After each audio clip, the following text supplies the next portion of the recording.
ये जो इनका इसका रिस्पांस है वर्ल्ड पावर्स का, ये काफ़ी अरसे से ये मेन टॉपिक बना हुआ न्यूज़ पेपर्स का कि इसराइल जिस तरह से वहाँ पे जो कुछ भी कर रहा है इस गज़ा के अंदर, जो एक उसने एक बर्बरियत का सिलसिला शुरू कर रखा है, उसकी वजह से पूरी दुनिया का ज़मीर जो है वो उसने जोड़ कर रख दिया है, सिवाय यूएस और वेस्टर्न के, कि वो अभी तक जो है वो इसराइल को ही सपोर्ट कर रहे हैं। मुस्लिम कंट्रीज़ का बात करें तो इनका भी रिस्पांस जो है वो ज़्यादा स्ट्रॉन्ग नहीं रहा, वो भी हाफ हार्टेड, एक बेदिली से उन्होंने इस पर रिस्पांस दिया है। अपने तमाम तर उनके जो है मफादात हैं वेस्ट के साथ, यूएस के साथ, उनकी वजह से वो उसका खुल के उन्होंने जो है इनकार नहीं किया। अरब सिटीजन का देखें तो उनका भी वहाँ पे पब्लिक है वो तो काफ़ी सपोर्टिव है गज़ा के लिए, लेकिन उनके गवर्नमेंट्स जो है उन्होंने उनको काफ़ी रिप्रेस रखा हुआ है, तो वो खुल के इसके बारे में कोई जो है प्रोटेस्ट वगैरह नहीं कर सके, अपनी अपनी जो उनकी उसके बारे में जो उनके सेंटिमेंट्स थे उसका इज़हार वो नहीं कर पाए अपनी गवर्नमेंट के रिप्रेशन की वजह से। इंडिया का देखें तो इंडिया से हम एक्सपेक्ट यही कर सकते हैं कि मोदी ने जो कुछ वहाँ पे गुजरात में किया था, उनकी स्टेट में, मतलब जो कुछ उन्होंने मुसलमानों के साथ वहाँ पे किया, अभी देखें तो इलेक्शन में जो मोदी साहब जो हैं वो मुसलमानों के खिलाफ किस तरह से एंटी मुस्लिम स्पीच कर रहे हैं, तो उनसे आप एक्सपेक्ट यही कर सकते हो कि वो इसराइल को सपोर्ट करेंगे, वो पैलेस्टीनियंस को किसी हद तक भी वो सपोर्ट नहीं करेंगे, तो उन्होंने इसराइल को ही सपोर्ट किया है।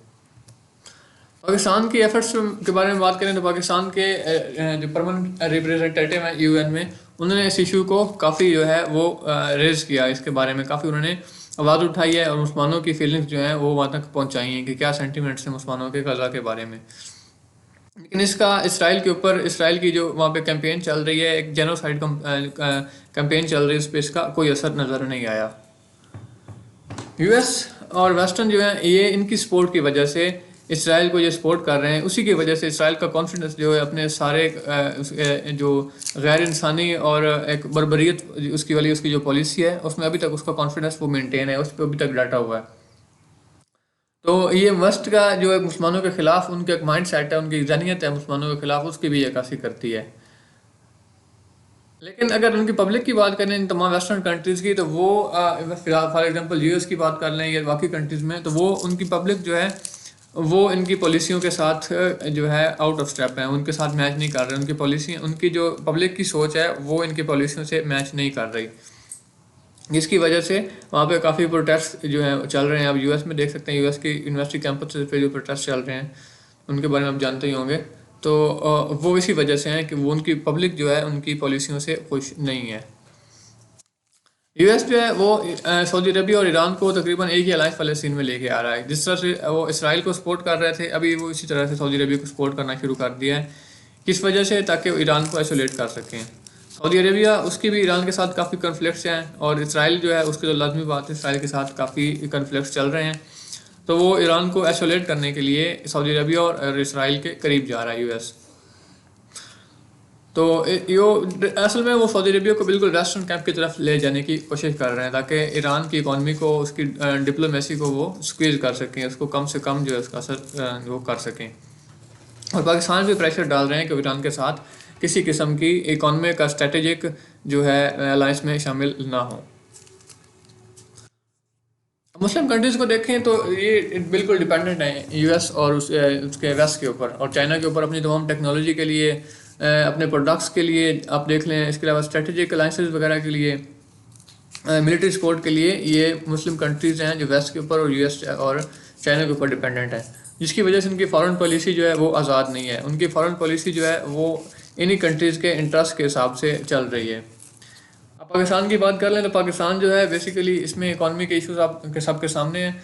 तो पाकिस्तान की फॉरेन पॉलिसी जो है वो यूएस के मुताबिक हमारी चल रही है। ऑलमोस्ट यूएस के इंटरेस्ट और हमारे इंटरेस्ट जो हैं वो सेम नज़र आ रहे हैं।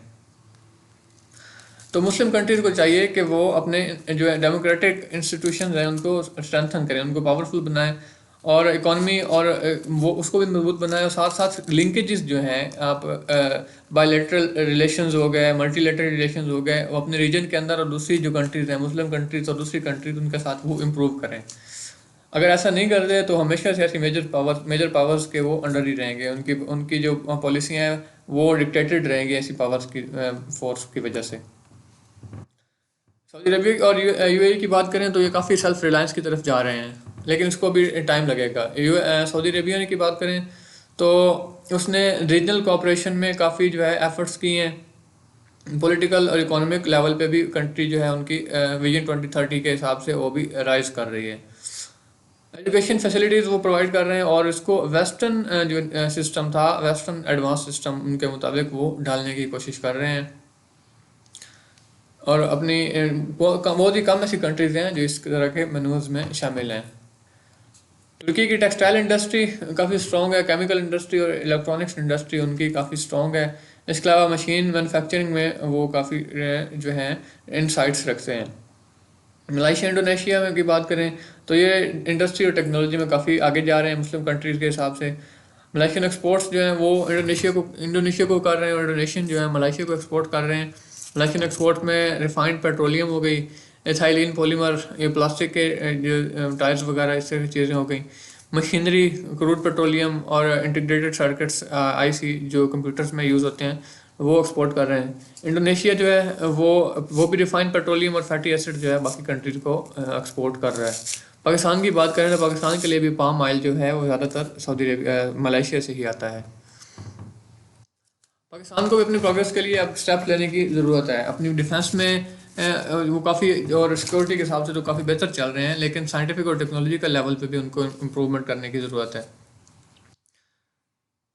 मशीन और हमारे जो सिस्टम में चल रही मशीन्स है, इंफ्रास्ट्रक्चर है, वो ऑब्सलीट हो गया, वो काफ़ी पुराना है, अभी यूजेबल वो नहीं रहा। अगर उनको नए परचेज करते हैं तो ये काफ़ी महंगा पड़ता है, क्योंकि हमारे प्रोडक्ट्स की डिमांड नहीं है। प्रोडक्ट्स की डिमांड नहीं आएगी तो हमारे पास कैपिटल नहीं आएगा।